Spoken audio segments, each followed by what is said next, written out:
The Monster is a 1925 American silent horror comedy film directed by Roland West, based on the play by Crane Wilbur, and starring Lon Chaney and Johnny Arthur.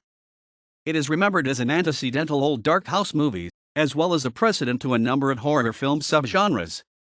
The film has been shown on the TCM network with an alternative, uncredited musical score. Roland West went on to direct The Bat, 1926, and its later sound remake The Bag Whispers, 1930.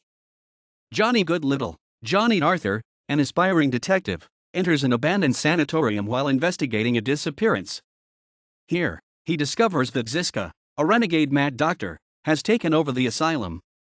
Now Ziska has captured Betty, Johnny's romantic interest, to use in his mad experiments.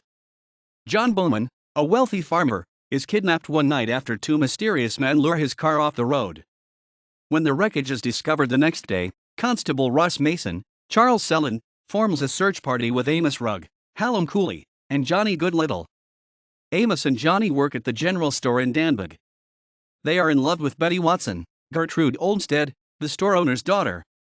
Attempting to woo Betty, Amos invites her on a drive in the country. Meanwhile, Johnny has followed a mysterious stranger to the country.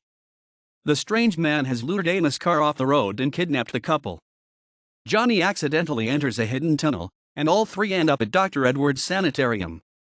Once inside, they are greeted by Dr. Gustav Ziska, Lon Chaney, who introduces Rigo, George Austin, Caliban, Walter James, and Daffy Dan, Newt Erickson, his patients. Ziska explains that he took control of the asylum after it had closed.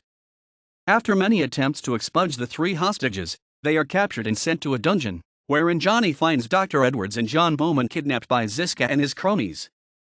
Dr. Edwards tells Johnny that Ziska, Caliban, Rito, and Daffy Dan were once his patients at the sanitarium. Ziska had been a great surgeon who went mad and began to perform unorthodox operations. He now intends to perform experiments on Betty and Amos, to discover the secret of eternal life.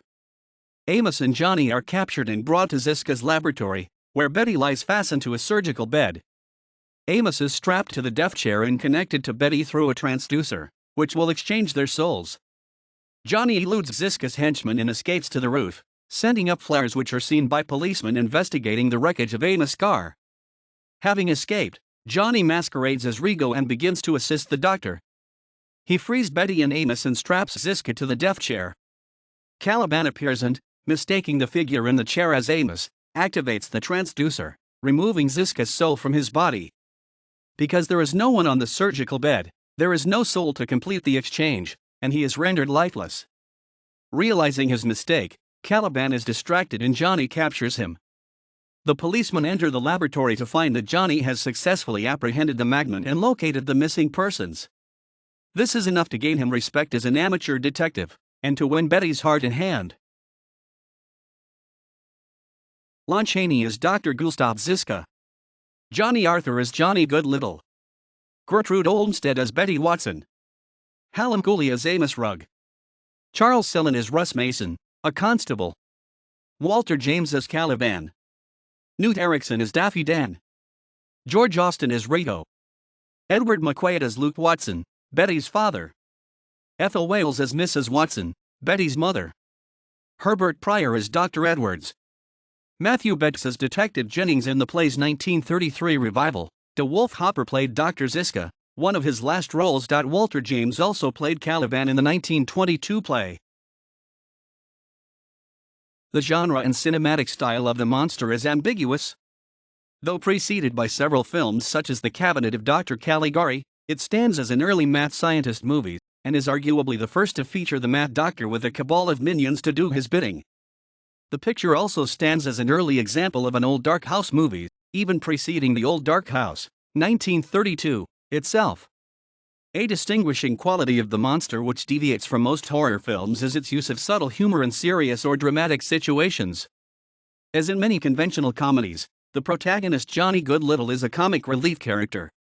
He is also an early example of an effeminate, cowardly hero, as the actor Johnny Arthur usually played. The style of humor is often ironic or a running gag, such as Johnny's faith in candles and flares to call for help, or reliance on his ingenuity to overcome dire circumstances.